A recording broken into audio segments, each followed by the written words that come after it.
যদি ঘোষণাতে দাম কমে যায় তাহলে তো 100টা ঘোষণা দিয়ে দিতে পারি। প্রতিবন্ধকতাগুলো আছে ওগুলো দূর করার চেষ্টা করছি, কারণ আমরা শুধু মুখে বললে তো হবে না যে আমদানি করব না। হ্যাঁ, কিন্তু আমার মনে হয় যে যেভাবে সিদ্ধান্তটা নেওয়া হয় এটা যদি মৎস্য প্রাণী সম্পদ বিভাগের সাথে বসে আমরা যদি একটা হিসাব করে নেই তাহলে ভালো হয়। এই সমন্বয়টা আমরা চাচ্ছি। আমরা কিন্তু মনে করি যে সম্ভব এবং সম্ভব করতে হবে এজন্যই যে আমদানিটা আমাদের জন্য ঝুঁকিপূর্ণ, এটা মাথায় রাখতে হবে। বাড়বে না আসলে, দেখেন এখনো তো আসেই নাই। তো মানে যদি ঘোষণাতে দাম কমে যায় তাহলে তো 100টা ঘোষণা দিয়ে দিতে পারি। আর হচ্ছে মিডিয়ার একটা ভূমিকা আছে। আপনারা আমি ইনফ্যাক্ট আমি একটা নোটের মধ্যে লিখে আনছি যে দয়া করে শুধু অস্থিরতা নিয়ে রিপোর্ট করার চাইতে যেখানে ঝুঁকিগুলো আছে, যেখানে অসুবিধাগুলো আছে সেগুলোকে একটু হাইলাইট করে। কারণ আমাদের বিভিন্ন মন্ত্রণালয়গুলো কিন্তু এগুলো আমাদের সবাই তো আর আমাদের সাথে কথা বলবে না, কিন্তু সবাই পত্রিকা পড়বে। সেটাও করেন না, তো সেটা করেন না কেন? কমলে করেন না কেন? আমার মনে হয় যে ঢাকায় যে দামের ব্যাপারটা ওটা সবটা মানে স্বাভাবিক না। এটার মধ্যে সিন্ডিকেট অবশ্যই আছে এবং হাত বদল আছে। তো ফলে ওই জায়গায় যেহেতু ওটা আবার আমাদের পুরো মন্ত্রণালয়, আমাদের এককভাবে আমরা পারবো না। এখানে ভোক্তা অধিকার, বাণিজ্য মন্ত্রণালয়ের অংশ আমাদেরকে, আমরা চাইবো যে বাণিজ্য মন্ত্রণালয় আমাদেরকে ওখানে সাহায্য করুক। যেগুলোতে সমস্যা ছিল ওগুলোকে আমরা স্থগিত রেখেছি এবং ওগুলিকে আমরা পুনর্মূল্যায়ন করার জন্য যে কোন কাজটা রাখবো কোনটা রাখবো না, কিন্তু কোনো প্রকল্প বন্ধ হয়নি। ঢাকার বাইরে বিভিন্ন জেলায় গিয়ে যখন আমাদের মৎস্য এবং অফিসার কর্মকর্তা এবং প্রাণী সম্পদ কর্মকর্তাদের সাথে কথা বলি, একটা দেখি যে ওখানে কিন্তু অনেক শূন্য পদ রয়ে গেছে। আমরা সেই শূন্য পদগুলো, কারণ ওদেরকে যদি জনবল ঠিক মতো দেয়া না যায় ওরা কাজ করবে কি করে, তো এই বিষয়গুলো কিন্তু আমরা দেখছি। আগের দুর্নীতিগুলো আমরা একে একে সবগুলো দেখছি, প্রকল্প ধরে ধরে দেখছি। এবং যেগুলো ওই জরিপটা যেটা আপনি বলবেন নাকি বলবে, কিন্তু আগে নৌবাহিনী করেছিল। এবার আমরা যে পরিকল্পনা করার সময় বেশ কয়েকবার ওদের সাথে মিটিং করছি এবং এফএওর সাথে আমাদের নৌবাহিনী বসছে এবং তারা মিলে একটা প্ল্যান দিয়েছে। এবার নৌবাহিনী সে ছাড়পত্রটা দিয়েছে এবং তারা থাকবে, এবং এটা আমাদের শর্ত আছে যদি যে কোনো সময়, এই সময়ের মধ্যে যদি যে কোনো সময় যদি নৌবাহিনী মনে করে যে তাদের জন্য এটা রাষ্ট্রের দিক থেকে ঠিক না, তারা আপত্তি জানাতে পারবে এবং বন্ধ করা হবে। হ্যাঁ, এটা আসলে আমি শেষের দিকে বলতে চাচ্ছিলাম, সেটা হলো যে এখন রমজান আসতে আর বেশি দিন সময় নাই। কাজে আমরা এখন থেকে বিশেষ করে ডিম, দুধ, মাছ, মাংস এই কয়টা আইটেম রমজানে আসলে বেশি খাওয়া হয়। তো আমরা এটা খামারি পর্যায়ে এখন উৎপাদন বাড়ানো এবং কি করে খামারি পর্যায় থেকে বাজারে আনা যায়, আমরা কিছু গ্রুপ করে দিচ্ছি, প্রডিউসার গ্রুপ।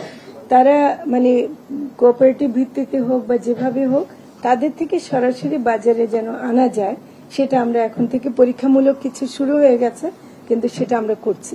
তো কাজে এই রমজানে ইনশাল্লাহ পাবেন, আপনার আশা করা যায়। একটা হলো যে মানে সাংবাদিকতার বিষয় বা তথ্যের গরমিল, এটা শুধু মৎস্য প্রাণী সম্পদের ক্ষেত্রে না, আপনি কৃষিতে দেখেন, দেখেন সব ক্ষেত্রে বাংলাদেশ ব্যুরো অফ স্ট্যাটিস্টিক্স এর সব তথ্য নির্ভরযোগ্য মানে হয় কিনা আমি না বলবো না, কিন্তু হয় কিনা এটাও প্রশ্ন তোলা যেতে পারে। আমার অনেক সময় এটা রাজনৈতিক কারণেও হয়েছে, তো সেটা আমরা করব না। তবে আমরা আমাদের তথ্য এখন যেগুলো আসছে সেই তথ্য কিন্তু আমরা একেবারেই মাঠ পর্যায় থেকে সরাসরি আমাদের কর্মকর্তারা যে তথ্য দিচ্ছেন, আমরা সেই তথ্যগুলো আজকে যেগুলো আমি তথ্য দিয়েছি সবগুলো সরাসরি আমাদের কর্মকর্তাদের দেয়া তথ্য থেকে দিয়েছে, এখানে কোনো সেকেন্ডারি তথ্য নাই। তো সেজন্য এবং এটা নিশ্চয় আমরা আরো করব। আর আমি সাংবাদিকদেরকেও একটু অনুরোধ করব যে আপনারাও মানে অনেক সময় এমন কাউকে হয়তো ইন্টারভিউ করে একটা করে ফেলেন যে তখন একটা ভুল বোঝাবুঝির পরিবেশ তৈরি হয়। তো সেটা আমি মনে করি যে আপনারা যদি তথ্যকে একটু ভেরিফাই করে নেন, মানে সেটা যেমন একটি পত্রিকায় দেখা গেল যে বলছে আমাকে নাকি ফোন করা হয়েছিল, আমি ধরি নাই লাস্ট লাইনটা, অথচ আমি ফোনটাই পাইনি, মানে আমি দেখি না কোনো ফোন। তো এই বাক্যটাও কিন্তু যেমন একটা ক্ষতি হয়ে যায় যে আমি যেন অ্যাভয়েড করছি। আমি এটা অনুরোধ করবো যে একটু লেখার সময় আপনারা যদি একটু ইয়ে করেন। একটা ঘটনা আছে নদীতে এবং সেটা আমরা দেখছি, কয়েকটা ঘটনা আছে। একটা হলো ভরাট হয়ে যাওয়া, দখল হয়ে যাওয়া, দূষণ হয়ে যাওয়া, হ্যাঁ, এবং জলাশয়গুলো, নদী এবং জলাশয়গুলো আমাদের অধীনে না, তো এটা ভূমি মন্ত্রণালয়ের অধীনে।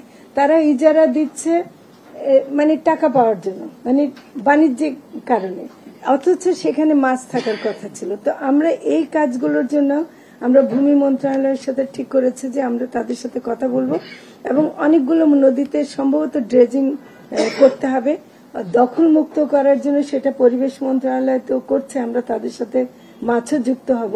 কিন্তু দূষণটা খুবই ভয়াবহ এবং এটা কিন্তু আপনাদেরও কিন্তু একটু তুলে ধরার অনুরোধ করব। ভারত রপ্তানি বন্ধ করে ভালো, আমি মনে করি যে আমাদের কৃষিজ এবং মৎস্য প্রাণী সম্পদের যেগুলো আমাদের নিজস্ব উৎপাদন বাড়িয়েই চেষ্টা করা উচিত। ভারত যে কোনো কারণে যদি করে সেটা আমাদের তো কোনো হাত নাই, আমাদের চেষ্টা হবে উৎপাদন বাড়ানো, সেটা আমরা করব। আমরা এই উৎপাদন বাড়িয়ে করতে চাই। আজকে পত্রিকায় একটা জিনিস আপনারা দেখেছেন কিনা একটু আমি ক্লারিফিকেশন দিতে বলবো, সেটা হলো জিকা রোগ একটা শনাক্ত হয়েছে।